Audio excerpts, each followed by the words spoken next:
এর আগে যত আসমানি কিতাব এসেছিল সবগুলো কিন্তু একবারে নাজিল হয়েছে এট এ টাইমে। তাওরাত মুসা আলাইহিস সালামের উপর একবারে নাজিল হয়ে গিয়েছে একসাথে। ইনজিল ঈসা আলাইহিস সালামের উপর একবারে নাজিল হয়েছে। জাবুর দাউদ আলাইহিস সালামের উপর একবারে নাজিল হয়েছে। কোরআনও কি একবারে নাজিল হয়েছে? হ্যাঁ, একবারে নাজিল হয়েছে না। 23 বছরের 23 ইয়ার্সের লং পিরিয়ড অফ টাইমে একটু একটু করে নাজমান নাজমান হাসবা হাওয়াইজিল বাশার, মানব জাতির প্রয়োজনের তাগিদে, তাই না, প্রেক্ষাপটের আলোকে নাজিল হয়েছে। প্রথম নাজিল হয়েছে মক্কায়, তারপরে মদিনায়, বিভিন্ন জায়গাতে। আপনারা জানেন যে কোরআনের প্রথম আয়াত নাজিল হয়েছে মসজিদুল হারাম থেকে 10 কিলোমিটার উত্তর পূর্ব দিকে জাবালে নূর আছে, একটা পাহাড়, 634 মিটার উঁচুতে একটা কেইভ আছে, গারে হেরা। ওই হেরা গুহায় শুরু হলো কোরআনের এই নাজিল হওয়ার প্রক্রিয়া। এরপর রাসূল সাল্লাল্লাহু আলাইহি ওয়াসাল্লাম মক্কা থেকে মদিনায় গেলেন, সেখানেও নাজিল হতে লাগলো। এই কোরআন কখনো নাজিল হয়েছে ঘরের ভেতরে, কোরআন কখনো নাজিল হয়েছে বাজারে, কোরআন কখনো নাজিল হয়েছে সফরে, এই কোরআন কখনো নাজিল হয়েছে যুদ্ধের ময়দানে, এই কোরআন কখনো নাজিল হয়েছে আল্লাহর আরশে। তার মানে রাসূল যেখানে, কোরআনও সেখানে।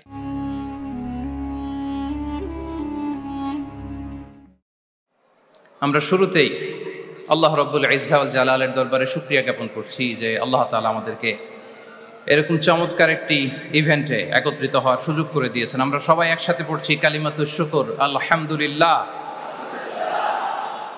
আল্লাহ রাব্বুল ইজ্জা ওয়াল জালালের দরবারে শুকরিয়া জ্ঞাপনের পাশাপাশি আমি আজকের এই প্রোগ্রামের অর্গানাইজিং কমিটিকে অন্তরের অন্তঃস্থল থেকে শুকরিয়া জানাতে চাই।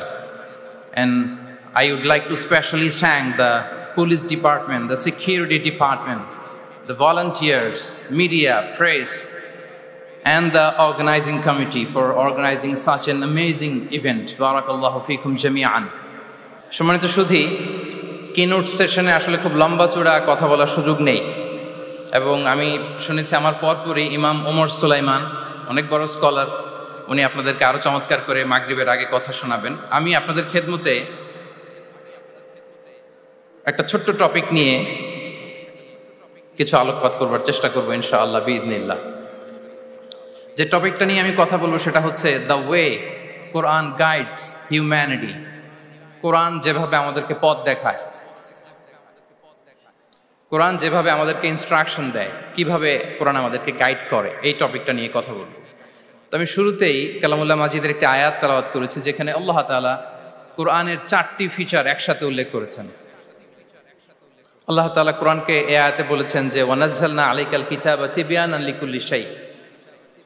নবী হে, আমি আপনার কাছে কোরআনকে পাঠিয়েছি তিবিয়ান। তিবিয়ান মানে হচ্ছে clarification, explanation for all things, সবকিছুর ব্যাখ্যা। কোরআন হচ্ছে সবকিছুর সুস্পষ্ট ব্যাখ্যা, এবং এটা হচ্ছে হুদা।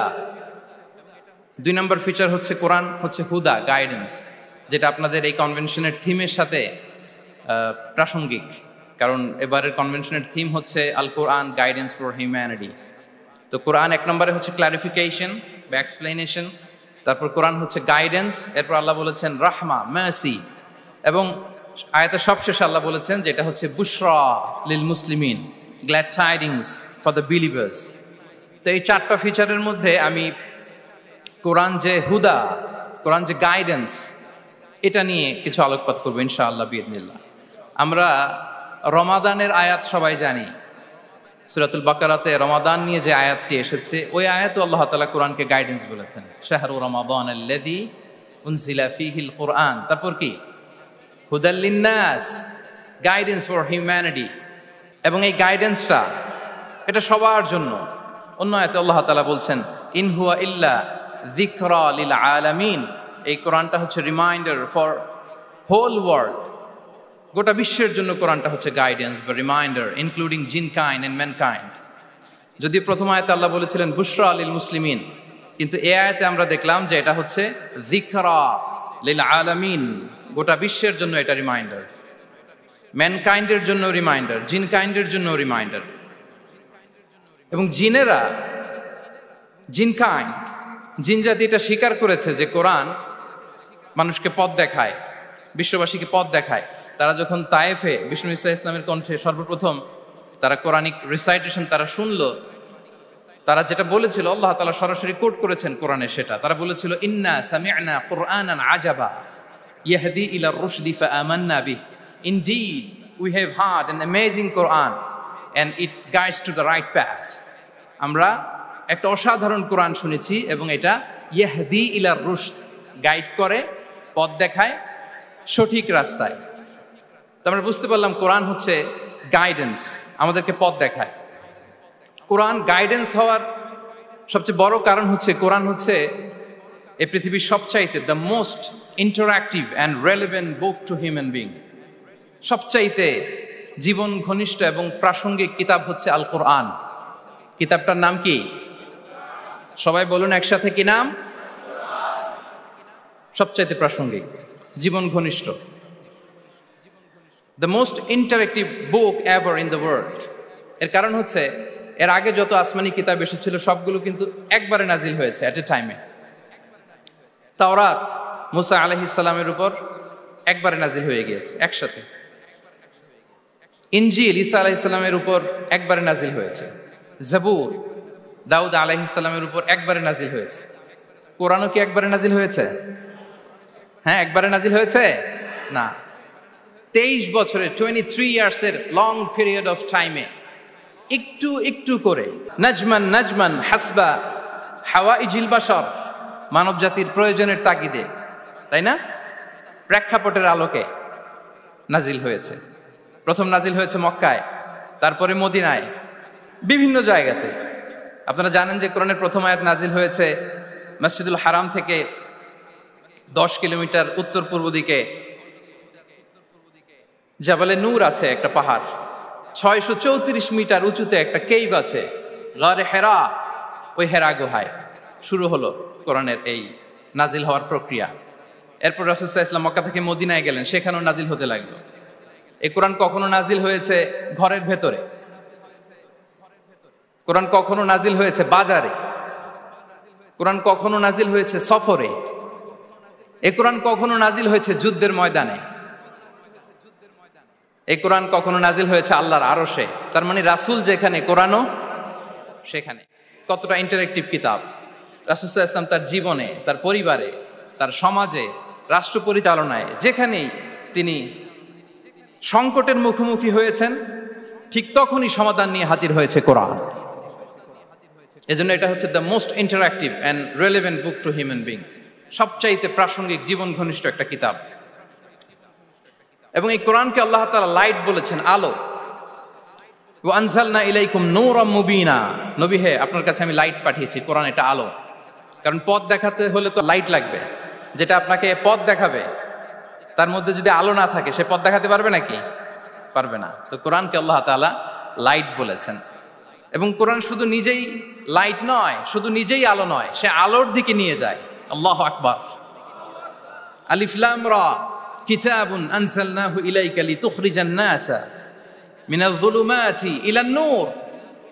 I've revealed this book unto you, O Muhammad, in order to lead the mankind out of darknesses into the light. অনেকগুলো অন্ধকার থেকে একটি আলোর দিকে, মহাসত্যের দিকে নিয়ে যাওয়ার জন্য আমি কোরআন পাঠিয়েছি। সুবহানাল্লাহি বিহামদি।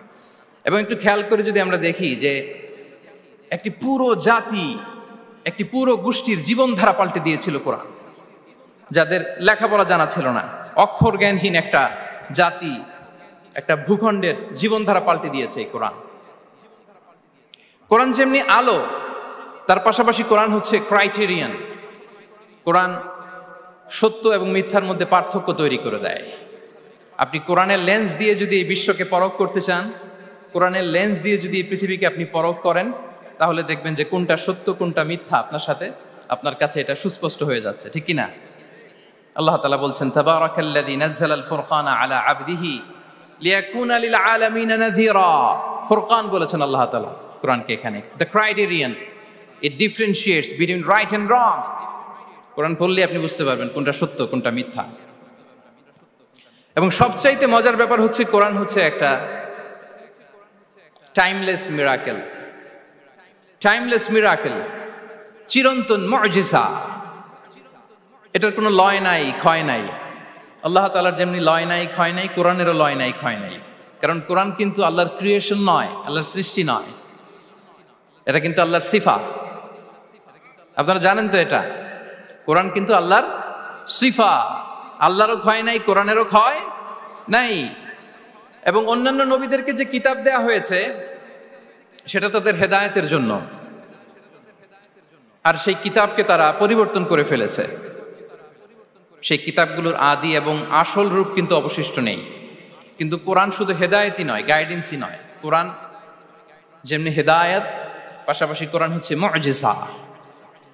কোরআনের আছে সংখ্যাতাত্ত্বিক মুজিজা, ভাষা শৈলীর মুজিজা, সায়েন্টিফিক মিরাকেল, মহাবিশ্বের মহাবিশ্বয় মহাগ্রন্থ আল কুরআন আল কারীম অপরিবর্তনীয়। Up until the day of judgement, কিয়ামত পর্যন্ত এটা অপরিবর্তনীয় থাকবে। এই মুজিজা কিয়ামত পর্যন্ত থাকবে। পৃথিবীতে যত নবীকে আল্লাহ তাআলা মুজিজা দিয়েছেন, নবীদেরও বিদায় হয়েছে, মুজিজারও বিদায় হয়েছে।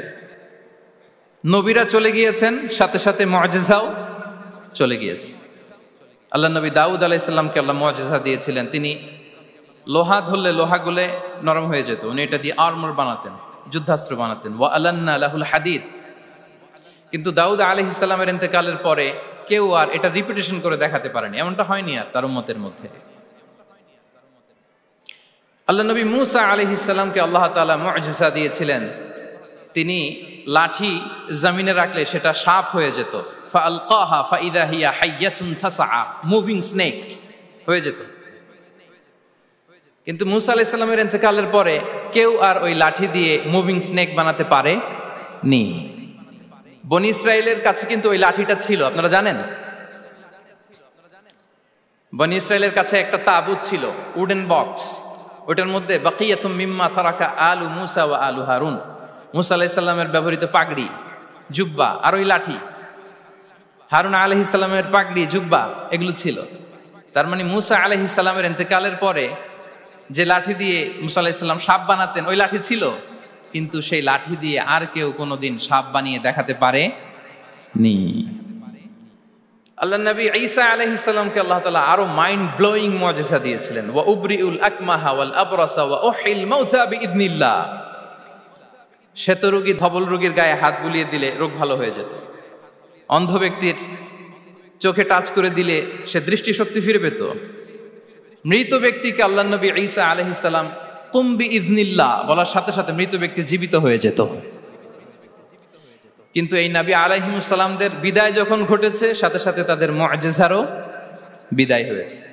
কিন্তু বিশ্বনবী সাল্লাল্লাহু আলাইহি ওয়াসাল্লামের উপর নাজিল হওয়া এই মহাবিশ্বের মহাবিশ্বয় মহাগ্রন্থ আল কুরআন, আল্লাহ নবী ইন্তেকাল করেছেন, তিনি আমাদের থেকে বিদায় নিয়েছেন, কিন্তু কোরআন কি বিদায় নিয়েছে?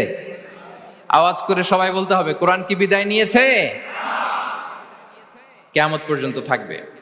বিষ্ণু ঈসা ইসলাম একটা আয়াত যেভাবে পড়তেন আমরা ঠিক হুবহু ওইভাবে পড়ি। বিষ্ণু ঈসা ইসলাম একটা শব্দ ১৫০০ বছর আগে যেভাবে উচ্চারণ করতেন আমরা ঠিক ওইভাবে করি। এখানে অনেক কারীরা সুন্দর কণ্ঠে কোরআন তেলাওয়াত করেছে না? বিষ্ণু ঈসা ইসলাম যেমনটা করেছেন তারাও ঠিক তেমনটা করেছে। বিষ্ণুনবী যে অক্ষরের উপর জবর দিয়ে পড়েছেন আমরা জবর দিয়ে পড়ি, জেড দিয়ে পড়েছেন জেড দিয়ে পড়ি। কিয়ামত পর্যন্ত অবিকৃত অবস্থায় কোরআনটা থাকবে। তাই কোরআনটা হচ্ছে টাইমলেস মিরাকেল, চিরন্তন মুজিজা। নাও দ্য কোশ্চেন অ্যারাইজেস, কেন আমাদের এই কোরআন দরকার? একটু ফিলোসফিক্যাল কথাবার্তা বলি যে এই রেভেলেশনের দরকার কি, কেন আমাদের লাগবে এই কোরআন? কোরআন ছাড়া কি পৃথিবীর সব সমস্যার সমাধান হাজির করা সম্ভব না? এই পৃথিবীর সায়েন্টিস্টরা, ফিলোসোফাররা, জ্ঞানী ব্যক্তিরা অনেক সমস্যার সমাধান করেছে, কিন্তু সব সমস্যার সমাধান হাজির করতে পারে নি। এজন্য আল্লাহ তাআলা যুগে যুগে নবীদের মাধ্যমে আসমানি কিতাব পাঠিয়েছেন, গাইডেন্স পাঠিয়েছেন, রেভেলেশন পাঠিয়েছেন। এবং আল্লাহ তাআলার পাঠানো যত রেভেলেশন, গাইডেন্স এই পৃথিবীতে এসেছে সেগুলো সবচেয়ে লেটেস্ট ভার্সন হচ্ছে কোরআন। সবচেয়ে লেটেস্ট ভার্সন হচ্ছে কোরআন। আচ্ছা, আমরা যদি একটু খুঁজে দেখি যে কোরআন ছাড়া আমরা কি বুঝতে পারতাম না, আমরা যদি একটু প্রশ্ন করি, কোরআন ছাড়া যেটা আমরা বুঝতে পারতাম না সেটা হচ্ছে ওয়াননেস অফ গড, স্রষ্টা যে একজন, এটা আমরা বুঝতে পারতাম না, ক্লিয়ারলি বুঝতে পারতাম না। কেউ হয়তো ভাবতাম 2 জন 3 জন। আর যারা বুঝতে পারতো যে না, এই মহাবিশ্বের একজন নিয়ন্ত্রক থাকতে হবে, একজন কন্ট্রোলার থাকতে হবে, তারাও ওই গডের ফিচার কি, পরিচয় কি, ইন ডিটেইল তারা বুঝতে পারতো না। দেখেন, এত রেভেলেশন, এত আসমানি কিতাব আসার পরও এখনো অনেক মানুষ সূর্যের পূজা করে, চন্দ্রের পূজা করে, আগুনের পূজা করে না? কথা বলেন, করে না? করে। সূর্যকে পূজা করার অনেক রিজন ছিল। আমি ভেবে দেখেছি যে সূর্যকে মানুষ কেন পূজা করতে, এর কারণ বাহ্যিক দৃষ্টিতে সূর্যই সবচেয়ে শক্তিশালী। সূর্যের চেয়ে শক্তিশালী কিছু আর পৃথিবীতে দেখা যায় না। আর সূর্যের আলো ছাড়া পৃথিবীতে কেউ বাঁচেও না। মানুষের যে হার্ট অ্যাটাক করে, স্ট্রোক করে, বা আমাদের মুরব্বীদের অনেকের যে পায়ে ব্যথা, কোমরে ব্যথা, এটা কিন্তু রাতে বেশি হয়, জানেন? রাতের সাথে রোগের একটা সম্পর্ক আছে। এর কারণ রাতের বেলায় সূর্যের আলো নাই, ফলে মানুষ অসুস্থ হয় বেশি। এই কারণে প্রাচীনকাল থেকে মানুষ সূর্যের পূজা করত। আল্লাহ নবী ইব্রাহিম আলাইহিস সালাম, উনিও প্রথমে ভেবেছিলেন তারাই কি আমার রব, চাঁদই কি আমার রব, সূর্যই কি আমার রব। ভাবতে ভাবতে তিনি মহাসত্যের সন্ধান পেয়েছেন। তো এটা আমরা উদ্ধার করতে পারতাম না যে আসলে আমাদের স্রষ্টা কে। আর আমাদের মধ্যে যারা চিন্তাশীল, তারা হয়তো আমরা ভেবে একটা কুল কিনারা করতে পারতাম যে না, একজন স্রষ্টা থাকতেই হয়, না থাকলে কেমন করে হয়, কেউ না কেউ আছেন। কিন্তু তিনি যে ক্ষমাশীল, অনেক পাপ করে ক্ষমা চাইলে যে তিনি ক্ষমা করে দেয়, এটা আমাদের জানা থাকতো না, ঠিক কিনা? তিনি যে মহাজ্ঞানী, মনে মনেও যেটা ভাবি এটা উনি ধরে ফেলেন, এটা আমরা বুঝতাম না। 99টা সুন্দর সুন্দর নাম দিয়ে আল্লাহ তাআলা তার পরিচয় দিয়েছেন, এত ডিটেইল, এত নিখুঁত, এত জোরালো ভাবে। ওয়াননেস অফ গডের যে কনসেপ্ট, এটা রেভেলেশন না আসলে, কোরআনিক গাইডেন্স না আসলে আমরা বুঝতে পারতাম না। আর আমরা কি বুঝতে পারতাম না? আমাদের এই পৃথিবীতে আসার কারণ কি, আমাদের পারপাস অফ লাইফ কি, এটা আমরা উদ্ধার করতে পারতাম না। ভবঘুরের মতো ঘুরে বেড়াতাম, খেতাম, কাজ করতাম, পৃথিবী আবাদ করতাম, ডেভেলপমেন্ট হতো, উন্নতি হতো, কিন্তু আসলে পারপাস অফ লাইফ কি, এটা আমরা উদ্ধার করতে পারতাম না। কোরআন এটা আমাদেরকে ক্লিয়ার করেছে, ওমা খালাকাতুল জিন্না ওয়াল ইনসা ইল্লা লিয়াবুদুন। আমাদের পারপাস অফ লাইফ হচ্ছে slavery. We all are the slave of Allah. দাসত্বের জন্য আমরা তৈরি হয়েছি। আর most interestingly, life after death, এটার ব্যাপারে আমাদের ক্লিয়ার কাট কোনো ধারণা থাকতো না। এই যে আমরা এখন বাই সিকোয়েন্স জানি যে আমরা মারা যাব, এরপরে কবরের আযাব, এরপরে আল্লাহর সুপ্রিম কোর্টের কাঠ গড়ায় আমাদেরকে দাঁড়াতে হবে, এরপরে হয় জান্নাত নয় জাহান্নাম, এবং সেটা আজীবন, চিরকালের জন্য। In detail life after death সম্পর্কে আমাদের নিজেরা চিন্তা, গবেষণা, রিসার্চ করে কি এটা জানা সম্ভব ছিল? বলেন, কথা বলেন, কথা বলেন। জানা সম্ভব ছিল না। কোরআন মৃত্যুর পরের জীবনকে নিশ্চিত করেছে। এবং এই যে লাইফ আফটার ডেথ, মৃত্যুর পরের জীবন আসলে আমাদেরকে হোপফুল করে, আশাবাদী করে। কারণ আমরা বিশ্বাস করি আমাদের হারানোর কিছু নাই। আমরা যদি কাউকে হারাই, সাময়িক কষ্ট পাই, কিন্তু আমরা জানি আমাদের আবার দেখা হবে। এই যে আমরা কিছুদিন আগে আমাদের প্রিয় আল্লামাকে হারিয়েছি, ঠিক কিনা? কিন্তু আমরা এই ভেবে বুকে আশা বেঁধে রাখি যে আমরা এই দুনিয়াতে তাকে মিস করেছি, কিয়ামতের ময়দানে আল্লাহর জান্নাতে এই কোরআনের বুলবুলির কণ্ঠে আমরা আবার কোরআন শুনতে পাবো। সাময়িক বিচ্ছেদের কিছু তো নাই। আমার আব্বাকে হারিয়েছি, আম্মাকে হারিয়েছি, বন্ধুকে হারিয়েছি, টিচারকে হারিয়েছি, আমি পাবো, তাদেরকে পাবো, হারাচ্ছি না। এই বিচ্ছেদ সাময়িক। এবং আখিরাত আসলে থাকতেই হবে। অন্যান্য অনেক ধর্ম আখিরাতের ব্যাপারে বলে, কিন্তু ইসলামের মতো এত ইন ডিটেইল, নিখুঁত ভাবে বলতে পারেনি। পুনর্জন্মবাদের কথা আপনারা শুনেছেন, ভালো করলে ভালো হয়ে আবার আরেক জন্মে আসবো, খারাপ করলে কুকুর হয়ে জন্মাবো, হ্যাঁ, বিড়াল হয়ে জন্মাবো, এরকম কথা অনেক ধর্ম বলে। কিন্তু ইসলাম এত সুন্দরভাবে দ্য কনসেপ্ট অফ আখিরা আমাদের সামনে হাজির করেছে। আল্লাহু আকবার।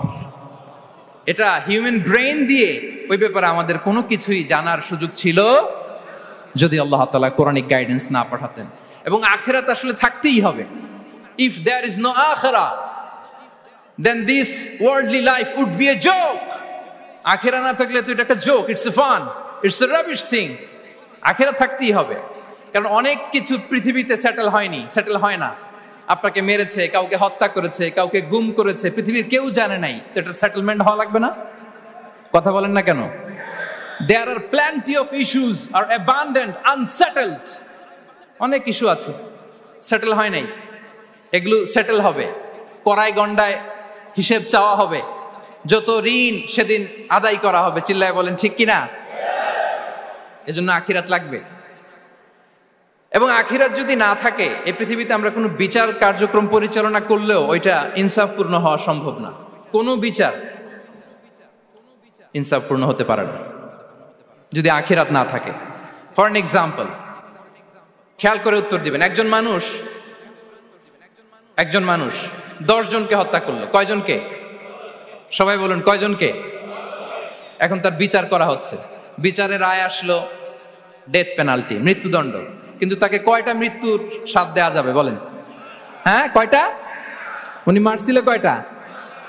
তো হয়েছে এটা, ও 10 জনের মারছে, 10টা প্রাণ হত্যার কষ্ট 10 জনকে দিল, কিন্তু ডেথ পেনাল্টিতে ওকে দেয়া গেল কয়টা কষ্ট? আখিরাত লাগবে না? কথা বলেন না কেন লাগবে না? ওই দিন সব হিসাব হবে, ঠিক কিনা? প্রিয় ভাইরা, কোরআন আমাদেরকে এই গাইডেন্স দিয়েছে, আমাদের জানিয়েছে যে there is a life after death. আসল জীবন ওইটা যেটা মৃত্যুর পরে হয়। ওই জীবনের পরে আর কোনো মৃত্যু নাই, এজন্য সেটাই আসল জীবন। আমি অনেক মুসলিমের সাথে কথা বলেছি, অথবা আগে প্র্যাকটিসিং ছিল না এরকম অনেকের সাথে কথা বলেছি। তারা যখন কোরআন পড়ে তারা বলে যে এটা আবার কেমন বই, এটার স্টাইলটা একটু অন্যরকম, কোনো বইয়ের সাথে মিলে না। কেমন? তো তারা বলে যে হঠাৎ এটা আল্লাহর প্রশংসা শোনায়, এরপরে হঠাৎ করে আখিরাতের কথা বলে, আবার হিস্ট্রি বলে, আবার বলে এটা করো না, আবার ধমক দেয়। এটা আবার কেমন বই? As if it has the authoritarian পাওয়ার। এটার কেমন যেন একটা পাওয়ার আছে, এটা ধমক দিতে পারে। সুবহানাল্লাহ পড়বেন না? মাঝে মাঝে কিন্তু এই ঝাঁকুনির দরকার হয়, ধমক দিতে হয়। এই যে আপনি এবারের হজে একজন ক্রিশ্চিয়ান ক্ল্যারিক সাউথ আফ্রিকার ইব্রাহিম রিচমন্ডের নাম শুনেছেন না? উনি স্বপ্নে দেখেছে 2টা সাদা জামা পরো, আবার সাদা জামা পরো, এরপরে ধমক দেয় সাদা জামা পরো। এই ঝাঁকুনিতে সম্বিত ফিরে পেয়েছে। তো কোরআন মানুষকে এরকম ঝাঁকুনি দেয়, নাড়া দেয়। কোরআনের এই ক্ষমতা আছে, কোরআন ঘুমন্ত বিবেককে জাগিয়ে তোলে। আমরা ওমরে ফারুকের ঘটনা জানি। তিনি যখন কোরআন শুনে অবাক হলেন, বিশ্বনবী সাল্লাল্লাহু আলাইহি ওয়াসাল্লামকে ফলো করতেন যে উনি কি করে, দেখি কিভাবে কোরআন তেলাওয়াত করে এবং কি বলে। রাসূল সাল্লাল্লাহু আলাইহি ওয়াসাল্লাম তেলাওয়াত করছেন, ওমরে ফারুক পেছন থেকে শুনতেছেন। বিশ্বনবী তেলাওয়াত করছেন, আল হাক্কাতু মাল হাক্কা ওয়া মা আদরাকা মাল হাক্কা। তেলাওয়াত করছেন আর অসাধারণ কণ্ঠে তেলাওয়াত চলছে, ওমরে ফারুক শুনতেছে। শুনতে শুনতে 41 নম্বর আয়াত পর্যন্ত যখন আসছে, বিশ্বনবী তেলাওয়াত করে ওমরে ফারুক পেছন থেকে শুনে। তো ওমরে ফারুক ভাবতেছেন ঘটনা কি, মোহাম্মদ তো কারোর কাছে পড়েও নাই, শিখেও নাই, এত চমৎকার কাব্য প্রতিভা তার মধ্যে আসলো কিভাবে মিলাই মিলাই বলতেছে। তখন বিশ্বনবী তেলাওয়াত করছিলেন, ওমা হুয়া বিকাউলি শাইরিন খলিলাম মা তুমিনুন। এই আয়াতের অর্থ হচ্ছে এটা কোনো কবির কথা নয়, খুব অল্প সংখ্যক লোকই তোমরা ঈমান আনো। অবাক হলেন, ঘটনা কি? আমি যে এটা ভাবতেছি মোহাম্মদ বুঝলো কেমনে? বিশ্বনবী তো তেলাওয়াত করতেছেন প্রাণবন্ত কণ্ঠে। তো মোহাম্মদ কি গণক হয়ে গেল নাকি? মানুষের ভেতরে কি চলে সে গণনা করে বলে দেয়, তা না হলে বুঝলো কি করে? সুবহানাল্লাহ। কোইন্সিডেন্টলি এর পরের আয়াতটাই ছিল ওয়ালা বিকাউলি কাহিনিন খলিলাম মা তাযাক্কারুন। না, এটা কোনো গণকের গণনা নয়, খুব অল্প সংখ্যক লোকই তোমরা উপদেশ গ্রহণ করো। সে তো অবাক, এটা কবিতাও না, এটা গণনাও না, এটা কি? পরের আয়াত ছিল তানজিলুম মির রাব্বিল আলামিন। এটা জগৎ সমূহের রব আল্লাহ তাআলার পক্ষ থেকে নাজিল হয়েছে। সুবহানাল্লাহ। আর একটা ঝাঁকুনি খেলেন। এজন্য এই ঘটনাটাকে আমি এভাবে বলি যে সূরা হাক্কা দিয়ে আল্লাহ তাআলা ওমরে ফারুকের হৃদয়ে একটা ধাক্কা মেরেছেন। ওই ধাক্কায় উনি কালিমা পড়ে মুসলমান হয়ে গিয়েছেন। তাহলে কোরআনের এই পাওয়ার আছে। কোরআন নানা উপমা দিয়ে, মাসাল দিয়ে আমাদের কাছে গাইডেন্স হাজির করে যেন আমরা বুঝতে পারি। মাঝে মাঝে কনভারসেশন দিয়ে গাইডেন্স হাজির করে। আপনারা সাইয়েদনা ইব্রাহিম আলাইহিস সালামের ঘটনা জানেন। ওনাকে শিকল দিয়ে বেঁধে নমরুদের রয়্যাল প্যালেসে আনা হলো। নমরুদ বলল, ইব্রাহিম কাকে মানো? আল্লাহকে মানি। কোন আল্লাহ? রব্বি আল্লাযী ইউহয়ী ওয়া ইউমীত। এমন রবকে মানি যে জীবন দেয় মরণ দেয়। নমরুদ বলে, আমি তো এটা করি, আমার কাছে তো এটা, আমি জীবন দেই মৃত্যু দেই, তুমি আবার আরেকজনকে কোথায় খুঁজে পেলা যে জীবন দেয় মৃত্যু দেয়? তো জেলখানা থেকে ফাঁসির দণ্ডপ্রাপ্ত 2 জন আসামিকে ডেকে আনা হলো। একজনকে বলা হলো শিরচ্ছেদ করা হলো, আরেকজনকে বলা হলো শিরচ্ছেদ করতে যাবে, বলে স্টপ, থামো, ওকে ছেড়ে দাও, ওকে আমি জীবন দিলাম। ইব্রাহিম দেখো, একজনকে জীবন দিলাম, একজনকে মৃত্যু দিলাম। ইব্রাহিম আলাইহিস সালাম বললেন, ফা ইন্নাল্লাহা ইয়াতি বিশ-শামসি মিনাল মাশরিকি ফাআতি বিহা মিনাল মাগরিব ফাবুহিতাল্লাযী কাফার। নমরুদ, বুঝলাম একজনকে তুমি জীবন দিলা, মৃত্যু দিলা, এটা তুমি করতে পারো, জীবন দাও, মৃত্যু দাও, কিন্তু আল্লাহ তাআলা প্রতিদিন উষা লগ্নে পূর্ব দিগন্ত থেকে সূর্য ওঠান, গোধূলি লগ্নে তিনি পশ্চিম দিগন্তে সূর্য ডোবান। নমরুদ, তোমার যদি ক্ষমতা থাকে তুমি সূর্যকে পশ্চিম দিক থেকে উঠিয়ে পূর্ব দিকে একটু নামাও। ফাবুহিতাল্লাযী কাফার। নমরুদ সে স্পিচলেস হয়ে গিয়েছে, ডামস্ট্রাক হয়ে গিয়েছে, পারে নাই। সুবহানাল্লাহ বিহামদি। এই যে আমরা বিভিন্ন বইয়ে কনভারসেশন পড়ি, হেওয়ার পড়ি, এগুলো সব কোরআন থেকে কপি করা। সুবহানাল্লাহ বিহামদি। কোরআনে এরকম কনভারসেশনের মাধ্যমে আমাদেরকে শিখিয়েছে, ঐতিহাসিক ঘটনার মাধ্যমে আমাদেরকে শিখিয়েছে। কোরআনিক দুই একটা গাইডেন্স বলে আমি শেষ করছি। কোরআনের একটা পাওয়ারফুল গাইডেন্স হচ্ছে আমাদের জন্য যে কোরআন আমাদেরকে খলিফা বানিয়েছে। কি বানিয়েছে প্রিয় ভাইরা? সবাই বলুন, খলিফা বানিয়েছে। কি বানিয়েছে? খলিফা। আমরা খলিফা বলতে অনেকে ভাইস জেনারেল, প্রতিনিধি এরকম বলি, আসলে খলিফা মানে ইনচার্জ। আল্লাহ বলেছেন, ইন্নী জাইলুন ফিল আরদি খলিফা, I am gonna appoint a successive human authority on earth. আমি জমিনে তোমাদেরকে ইনচার্জ বানাচ্ছি। ইনচার্জ মানে এই পৃথিবীর দেখভাল করার দায়িত্ব আমাদের, পৃথিবীর ভালো মন্দ দেখার দায়িত্ব আমাদের। আপনি চাইলেই লিটারিং করতে পারবেন না, যেখানে সেখানে প্লাস্টিক ফেলতে পারবেন না, চাইলেই বনায়ন ধ্বংস করতে পারবেন না, পাহাড় কাটতে পারবেন না, ওশেন গুলাতে ডাম্পিং করতে পারবেন না। এই যে এখন আপনার উত্তর মেরুতে দক্ষিণ মেরুতে বরফ গলে সি লেভেল বেড়ে যাচ্ছে, জানেন না আপনারা? যুক্তরাষ্ট্রের মানুষ তো অনেক সচেতন, আপনারা তো এগুলো ভালো জানার কথা। এই যে ক্লাইমেট চেঞ্জের কথা আমরা বলি, জলবায়ু পরিবর্তনের ব্যাপারে পৃথিবীর মোড়লরা তারা হয়রান পেরেশান, কি করে কি করবে, সাগরের পানি বেড়ে যাচ্ছে, পৃথিবীর তাপমাত্রা বেড়ে যাচ্ছে। আজ থেকে 30 বছর পরে মালদ্বীপ উইল বি ডিসঅ্যাপিয়ার কমপ্লিটলি। আজ থেকে 30 বছর পরে মালদ্বীপ আর থাকবে না। এন্টায়ার কান্ট্রি ওরা কোথায় শিফট করবে, ল্যান্ড খুঁজতেছে। আল্লাহু আকবার। তাহলে এটা আমাদের দায়িত্ব। আমরা চাইলেই পৃথিবীর তাপমাত্রাকে উষ্ণ বানাতে পারি না, চাইলেই বন ধ্বংস করে দিতে পারি না, চাইলেই পৃথিবীর পরিবেশ নষ্ট করতে পারি না। It's our responsibility to keep this planet inhabitable. এই পৃথিবীকে আমাদের বাসযোগ্য করে রাখতে হবে। এটা হচ্ছে খলিফা, কোরআনিক গাইডেন্স। আল্লাহু আকবার। কোরআন আমাদেরকে knowledge, research, innovation, scientific and technological অ্যাডভান্সমেন্টের ব্যাপারে উৎসাহিত করে। ইকরা বিসমি রাব্বিকাল্লাযী খালাক, read in the name of your lord who has created. পড়ো তোমার প্রভুর নামে যিনি শিখিয়েছেন। পড়ো বলতে শুধু ওই পড়া না, আপনি গবেষণা করবেন, আপনি ইনোভেশন করবেন। নিউজে দেখেছিলাম যে ভারতে মানুষ বই পড়ে পড়ে একটা নীরব বিপ্লব করে ফেলেছে ভারতে। এটা তো মুসলিম কান্ট্রিগুলো আগে করার কথা। আরব বিশ্বে তারা একটা কথা বলে যে আমরা হচ্ছে নাহনু উম্মাতু ইকরা, আমরা হচ্ছে উম্মাতু ইকরা। আমরা এমন জাতি যে জাতির প্রথম কথাই ছিল কি? ইকরা, পড়ো, রিসার্চ করো, গবেষণা করো। আমাদের ক্লাসিক স্কলাররা তারা এটা করতেন। আমাদের আল বিরুনি ছিল, আল কিন্দি ছিল, জাবির ইবনে হাইয়ান ছিল, খাওয়ারিজমি ছিল। তারা গোটা বিশ্বকে চ্যালেঞ্জ করেছেন, তারা দেখিয়ে গিয়েছেন। এখন এটা এই নলেজ ট্রান্সফার করে ওয়েস্টের কাছে এসেছে, খুব ভালো, আবার আমাদের কাছে যাবে, আমরা শেয়ার করবো এটা। তো এই কোরআন নলেজ সিকিং এর ব্যাপারে, রিসার্চের ব্যাপারে, ইনোভেশনের ব্যাপারে আমাদেরকে উৎসাহিত করেছে। কোরআন মানুষকে মানুষ হিসেবে কনসিডার করতে বলে, মানুষকে মানুষ হিসেবে কনসিডার করতে বলে। কোরআন বলে মানুষে মানুষে ভাই ভাই।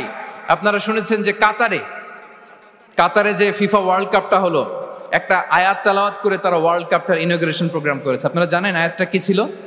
হ্যাঁ, ইয়া আইয়ুহান নাসু ইন্না খালাকনাকুম মিন যাকারিন ওয়া উনসা ওয়া জাআলনাকুম শুউবান ওয়া ক্বাবাইলা লিতাআরাফু। সুবহানাল্লাহ, কত পাওয়ারফুল মেসেজ। কোরআনিক গাইডেন্স আমাদেরকে কি শিখায় দেখেন। এই আয়াতটা addressed the entire human being regardless the colours, languages, এথনিসিটিস, সবাইকে বলেছে যে তোমাদের রুট এক, আমরা সবাই এক। ফ্রম অ্যাডাম এন্ড ইভ, আদম আলাইহিস সালাম, হাওয়া আলাইহিস সালাম, এখান থেকে আমরা এসেছি। আস্তে আস্তে আস্তে আস্তে এই হিউম্যান জেনারেশন। তো কোরআন আমাদেরকে মানুষে ভাই হিসেবে কনসিডার করতে বলে। সম্মানিত ভাইরা, সর্বশেষ কথা হচ্ছে কোরআন যে গাইডেন্স আমাদের জন্য হাজির করে, এটা হচ্ছে the most upright guidance, the straightforward guidance. ইন্না হাযাল কুরআনা ইয়াহদি লিল্লাতী হিয়া আকওয়াম। এটা যে পথ দেখায়, এটা সিরাতুল মুস্তাকিম, এটা দ্য মোস্ট আপরাইট পাথ, এটা স্ট্রেইট ফরওয়ার্ড পাথ। আমরা যেন সেই সিরাতুল মুস্তাকিমের পথে থাকি। আমরা যেন কোরআনের সাথে নিজেদের সম্পর্ককে আরো মজবুত করি। আল কোরআন দ্য গাইডেন্স ফর হিউম্যানিটি, এই কনভেনশন তখনই সার্থক হবে যখন আমরা শপথ নিতে পারবো যে আমরা কোরআনের সাথে সম্পর্ক, অ্যাটাচমেন্ট, এটা আরো গভীর থেকে গভীরতর করব। কারণ কোরআন আমাদেরকে শুদ্ধাচার শিখায়, এটা হচ্ছে লাইফ ম্যানুয়াল। কোরআন আমাদেরকে সঠিক জীবন দর্শন শিখায়। তাই প্রিয় ভাই এবং বোনেরা, আসুন কোরআনের সাথে আমরা আমাদের সম্পর্ককে আরো গভীর থেকে গভীরতর করি। কারণ কোরআনের সাথে সম্পর্ক গভীর করার মধ্যেই রয়েছে আমাদের আলোক স্নাত মুক্তি। আল্লাহ তাআলা আমাদের সবাইকে কথাগুলো বোঝার ও আমল করার তৌফিক দান করুক। হাযা মা ইনদি ওয়াল ইলমু ইনদাল্লাহ আলাইহি তাওয়াক্কালতু ওয়া ইলাইহি উনীব। আসসালামু আলাইকুম ওয়া রাহমাতুল্লাহি তাআলা ওয়া বারাকাতুহু।